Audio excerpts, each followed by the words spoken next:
मान सिंह जी, आप भी समय का ध्यान रखिएगा। जी मनोहर। आशुतोष जी की तरह नहीं, अपनी तरह प्रयास मनोहर किया जाएगा। माननीय सभापति महोदय, अभी हमारे माननीय सदस्य ने विस्तार से अपनी बात को रखा। मैं उन्हीं से अपने आप को संबद्ध रखते हुए कुछ बिंदुओं पर जरूर प्रकाश डालना चाहूंगा। माननीय सभापति महोदय, अक्सर लोग शिक्षा के बारे में जो बातें कहते हैं, हम कभी कभी उन बातों को उतनी गंभीरता से नहीं ले पाते हैं। आज बहुत महत्वपूर्ण विषय है प्राथमिक शिक्षा का गिरता हुआ स्तर। माननीय सभापति महोदय, दक्षिण अफ्रीका के पूर्व राष्ट्रपति रहे नेल्सन मंडेला जी ने कहा था कि शिक्षा एक ऐसा सबल हथियार है जिससे पूरी दुनिया को बदला जा सकता है। लेकिन यह सोच का विषय है कि आखिर उस हथियार की धार अपने प्रदेश में क्यों कुंद होती जा रही है। और जब इस पर हम प्रकाश डालते हैं तो कहीं ना कहीं ये सरकार की विफलता है, जिसकी वजह से हम शिक्षा के गिरते हुए स्तर को कारक मान सकते हैं। माननीय सभापति महोदय,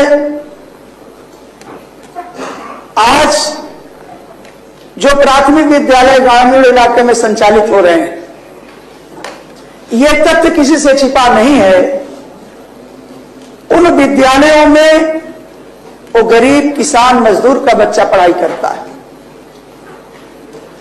लेकिन जहां एक ओर यह कहा गया है कि हम उन बच्चों को शिक्षा मुहैया कराने के लिए 1 से 2 किलोमीटर के बीच में विद्यालय की स्थापना कराएंगे, वहीं अभी हाल ही में सरकार ने एक तुगलकी फरमान जारी कर दिया था और जिसमें 27,000 प्राथमिक विद्यालयों को बंद कराने का एक आदेश निर्गत कर दिया गया था।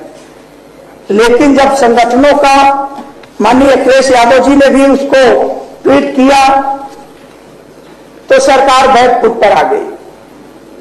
माननीय सभापति महोदय, आज पूरे प्रदेश में यदि हम प्राथमिक शिक्षा की बात करते हैं तो लगभग 80% भार जो अपनी कंधों पर उठाए हुए हैं वो कोई और नहीं, वो शिक्षक है। प्राथमिक शिक्षा का जो ये भार है उसकी नींव कौन है? वो है शिक्षा मित्र। लेकिन शिक्षा मित्रों को दोहरे मापदंड के आधार पर देखा जाता है। मैं कुछ बातें जरूर कहना चाहूंगा। 12 जनवरी 2024 को उच्च न्यायालय ने श्री जितेंद्र भारती की याचिका संख्या 257/2023 सहित 8 अन्य याचिकाओं पर निर्णय करते हुए कहा कि शिक्षा मित्रों का मानदेय जीवन यापन के लिए पर्याप्त नहीं है। सरकार हाई लेवल कमेटी गठित कर 3 माह में महंगाई सूचकांक के अनुसार निर्णय ले। माननीय सभापति महोदय, एक और निदेशक बेसिक शिक्षा की अध्यक्षता में 4 सदस्यीय कमेटी का गठन किया गया, लेकिन कमेटी की रिपोर्ट के बाद भी मानदेय में वृद्धि नहीं हो पाती है। तब याचिकाओं ने अवमानना याचिका आयोजित किया, जिस पर सरकार अपने कार्यों से भाग रही है। 18 दिसंबर 2024, 27 जनवरी 2025 अगली अवमानना तारीख उसकी निर्धारित की गई है। माननीय सभापति महोदय, शिक्षा मित्र जब आंदोलन करते हैं तो सरकार थोड़ा चेतती है और तुरंत उनके धरनों पर पहुंच जाती है और उन्हें एक लालीपाप दिया जाता है इसके बाद जैसे ही वो धरना खत्म करते हैं, सरकार फिर अपने पुराने धर्रे पर लौट आती है। माननीय सभापति महोदय, मैं एक दो उदाहरण जरूर प्रस्तुत करना चाहूंगा। अगस्त 2018 में इसी सदन में माननीय दिनेश चंद्र शर्मा जी की अध्यक्षता में एक हाई पावर कमेटी का गठन किया जाता है।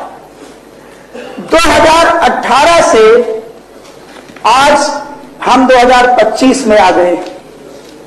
अब कहां हाई है, कहां पावर है, कहां कमेटी है, मुझे तो संद भी चेक करना पड़ेगा। हाई पावर कमेटी है कहां? 5 साल कितना भद्दा मजाक। आज शिक्षा मित्र आत्महत्या करने के लिए मजबूर हो रहे हैं। मैं हजारों की संख्या में माननीय सभापति महोदय बता सकता हूं। आज छोटे छोटे बच्चे अनाथ हो चुके हैं हमारी सरकार की नीतियों के कारण। माननीय सभापति महोदय, हाई पावर कमेटी का रिपोर्ट का आज तक कुछ अता पता नहीं। फिर नवंबर 2023 में पुनः कमेटी गठित कर दी जाती है और आज तक उस कमेटी का भी रिजल्ट शून्य है। आज भी शिक्षा मित्र आर्थिक संकट से जूझ रहे हैं। माननीय सभापति महोदय, भारतीय जनता पार्टी की ही सांसद रही डॉक्टर रीता बहुगुणा जोशी जी ने और श्रीमती केसरी देवी पटेल जी ने शिक्षा मित्र के दर्द को निस्तारण करने हेतु माननीय मुख्यमंत्री जी को 2023 में ही अनुरोध किया था। 2 साल हो गए, उस अनुरोध का कुछ अता पता नहीं। केंद्रीय वित्त राज्य मंत्री जी को माननीय मुख्यमंत्री कार्यालय से 2023 में ही आशु कार्रवाई करने का आश्वासन दिया गया, लेकिन अब तक आर्थिक संकट से जूझ रहे शिक्षा मित्रों को राहत नहीं मिली। माननीय सभापति महोदय, मैं एक दो बिंदुओं के बारे में और कहना चाहूंगा कि अपर मुख्य सचिव श्री दीपक कुमार द्वारा 28 जून 2024 को शासनादेश संख्या 14/14/7/3/2043 उधर भी देखिए 7 मिनट हो गए। माननीय सभापति महोदय, ये इतना महत्वपूर्ण विषय है। आए दिन हम लोग पेपरों में पढ़ते हैं कि हमारा शिक्षा मित्र आत्महत्या करेगा। सब विषय महत्वपूर्ण है माननीय सभापति महोदय, सारे विषय महत्वपूर्ण है, लेकिन जो ललिता क्रम तय होता है, जो व्यवस्था आप ही लोग बनाए हैं। जी माननीय सभापति महोदय, मैं ये चाहता हूं 5-5 मिनट बोलेंगे तो लोग। माननीय सभापति महोदय, चलिए आपके